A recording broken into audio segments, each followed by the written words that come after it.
પૂછે છે new file જે રીતે બાકી બધા સોફ્ટવેરના બને એવી રીતે ન્યૂ ફાઇલ ઇંગ્લિશમાં લખેલું છે. આઈ હોપ તમને એટલું ફાવશે ઇંગ્લિશ. તમે ન્યૂ ફાઇલ ઉપર ક્લિક કરો. ન્યૂ ફાઇલ ઉપર ક્લિક કરશો એટલે તમારી જોડે આ ટાઈપનું કન્ટેન્ટ આવશે. હવે આખો કન્ટેન્ટ હું અત્યારે સમજાવું છું, ધ્યાન આપો. સ્ક્રીન ઉપર જાય, ફૂલ કોન્સન્ટ્રેટ સ્ક્રીન ઉપર. નહીં બોલે સૌથી પહેલા આપણે જે ઇનડિઝાઇનમાં ફાઇલ બનાવવાના છીએ એનું જે નામ લખવાનું છે એ અહીંયા આગળ લખીશ. સર આમાં કરી દીધું પછી કઈ ના થાય, પછી થાય. પણ આ પહેલા કહી દે કે પહેલેથી તમારું આખું સેટઅપ કરી દો એટલે આગળ જઈને તમારે વાંધો ના આવે. ફરી હું જે અત્યારે ફાઇલ બનાવું છું એ ફાઇલનું જે નામ હશે એ નામ હું અહીંયા આગળ લખીશ. વિડ્થ અને હાઇટ અહીંયા આપેલી છે પણ એ શેમાં આપેલી છે? પિક્સમાં. તો હવે પિક્સ નથી રાખવાનું. એની જગ્યાએ તમે અહીંયાથી પિક્સલ કે એવું કોઈ સિલેક્ટ કરશો. હું અહીંયાથી સિલેક્ટ કરવાનો છું ઇંચ. તો યુ કેન સી મારી પાસે જે મારું વર્ડપેડ આવશે, જે મારી સાઈઝ આવશે એ કેટલી આવશે? 8.5 બાય 11 ઇંચનું છે અને મારી પાસે પેજ કેટલા છે? 10. હવે એની બાજુમાં એક બટન છે. એ બટન છે એનું છે યુ કેન સી. વાંચી શકો છો તમે? શું તમે એ બટન છે એનું છે એવું દેખાય છે તમને? શું એ બટન છે એનું છે તમને ખ્યાલ આવી રહ્યો છે? Facing page. એમાં શું લખેલું છે? Facing page. શું લખેલું છે? Facing page. હવે ફેસિંગ પેજ શું છે એ હું તમને ઓબ્ઝર્વ કરવા માટે 2 મિનિટનો ટાઈમ આપું છું.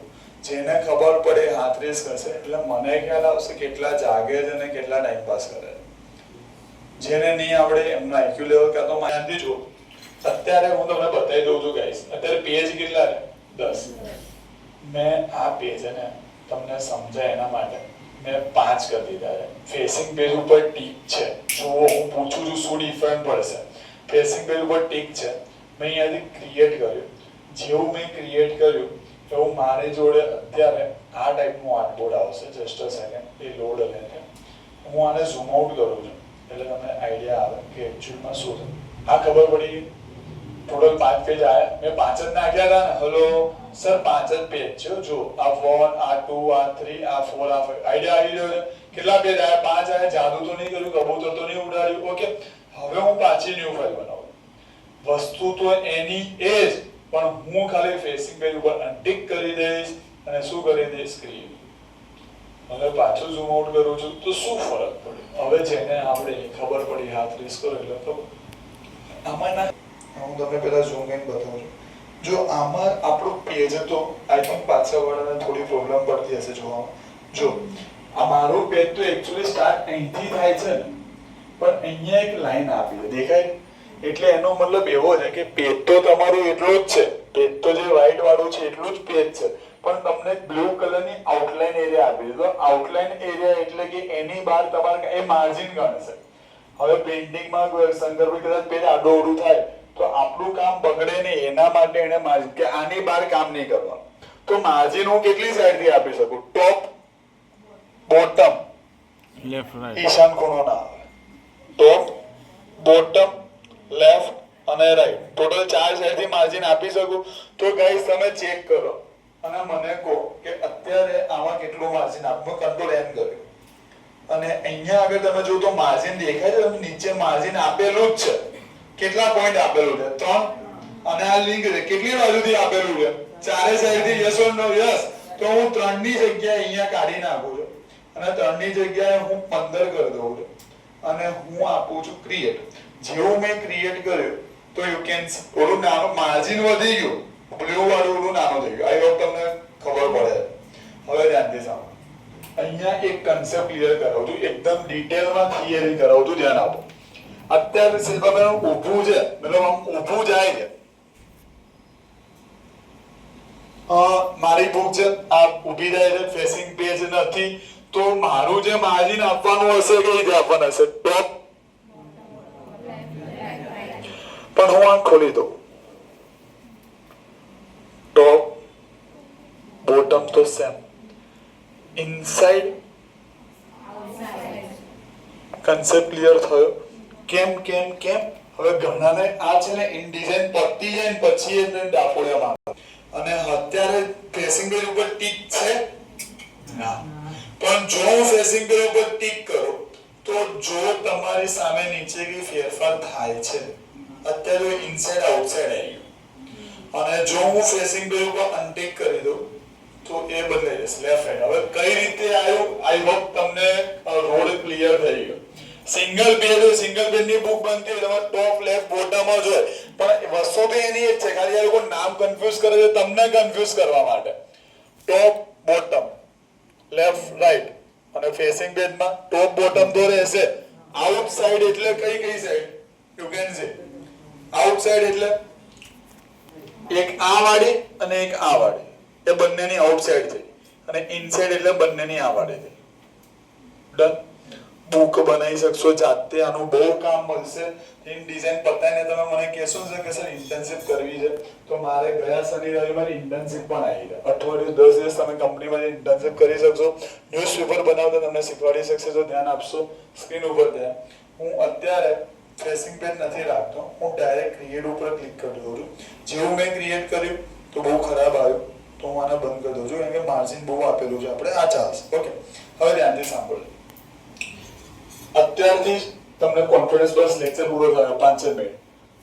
અત્યારથી તમને કોન્ફિડન્સ આવી જશે. ધ્યાન આપો શું કરી રહ્યો છું હું. જે સ્ટેપ બોલું એ સ્ટેપ તમારે ફોલો કરવાના. ઇન ડિઝાઇન નથી, ઘરે જઈને ડાઉનલોડ કરો, કામ કરો, મને બતાવો.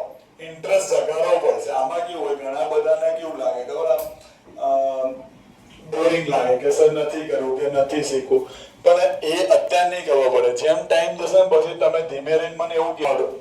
અને એની અંદર મેં ટી પ્રેસ કર્યું છે. ટી એટલે ટેક્સ્ટ બોક્સ થાય. હું તમને બતાવી દઉં છું, કદાચ તમે ટી ભૂલી જાઓ તો અહીંયા આગળ સાઈડમાં ટી એટલે ટેક્સ્ટ બોક્સ આપેલું છે. શું કરાવું છે ધ્યાનથી સાંભળજો. સોફ્ટવેર ચાલુ થઈ ગયું, એમાંથી ટૂલ પણ આજે જ ચલાવજો. અઠવાડિયામાં ન્યૂઝપેપર બનાવતા થઈ જશો.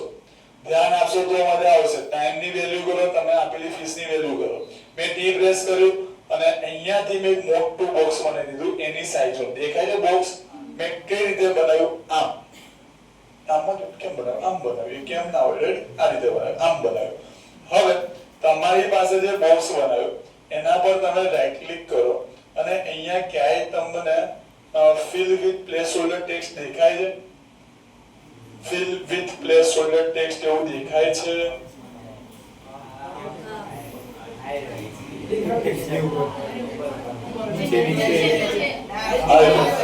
મેં અહીંયા ક્લિક કર્યું. જેવું મેં અહીંયા આગળ ક્લિક કર્યું તમારી પાસે એક ડમી ટેક્સ્ટ આપી દીધું. ઇન ડિઝાઇન બાળકો તમને એવું કહે છે કે તમે મને શીખી રહ્યા છો, તમારે મેન્યુઅલી ટાઈપ કરવાની જરૂર નથી. ટાઈપેડ કન્ટેન્ટ હું તમને આપીશ. હવે હું આને કંટ્રોલ બી પ્રેસ કરું છું. આની અંદર આવશો, ધ્યાનથી સાંભળજો. Control B equal to text option. મેં કંટ્રોલ બી ઓપન કર્યો અને અહીંયા આગળ તમને કોલમ પૂછે. હવે કોઈ આજુબાજુ પૂછ્યા વગર કોલમ એટલે ઊભી લાઈન કે આડી લાઈન, આ પ્રેસ કરો. કોલમ એટલે ઊભી. જો ઘણાને એમાં કોન્ફિડન્સ જ નહીં આવતો. બાજુ મને બોલના ઊભી કે આડી બોલો. બોલો. 1 મિનિટ. આ પેનલ ને શું પ્રેસ કરીને ઓપન કરી? આ પ્રેસ કરો. હાથ કમ બોલ્યો? કોણ બોલ્યું? જો બાકી બધાને ખબર જ નહીં. નો કમેન્ટ્સ લેક્ચરમાં કઈ નહીં.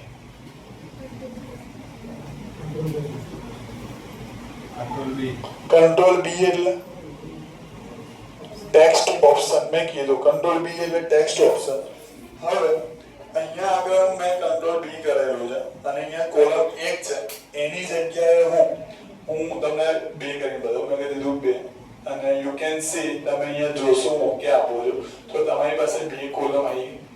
કન્ટેન્ટ તો એનો એ જ છે. કન્ટેન્ટમાં કોઈ ચીટિંગ નથી. કન્ટેન્ટ પ્રોપર છે, કટ પણ નથી થયો, પણ પ્રોપર તમારી સામે 2 કોલમ આઈ થિંક દેખાય છે. આઈડિયા આવ્યો છે. પણ તમારે સર 3 કરી સિલેક્ટ કરો. 3 કરી શું કરવાનું? કંટ્રોલ બી અને અહીંયા આગળ 2 ની જગ્યાએ શું કરી દો? 3. મેં અહીંયા આગળ 3 કરી અને અહીંયા ઓકે આપી દીધું. તો યુ કેન સી તમારું કામ થઈ રહ્યું છે. શું તમને ખ્યાલ આવી રહ્યો છે?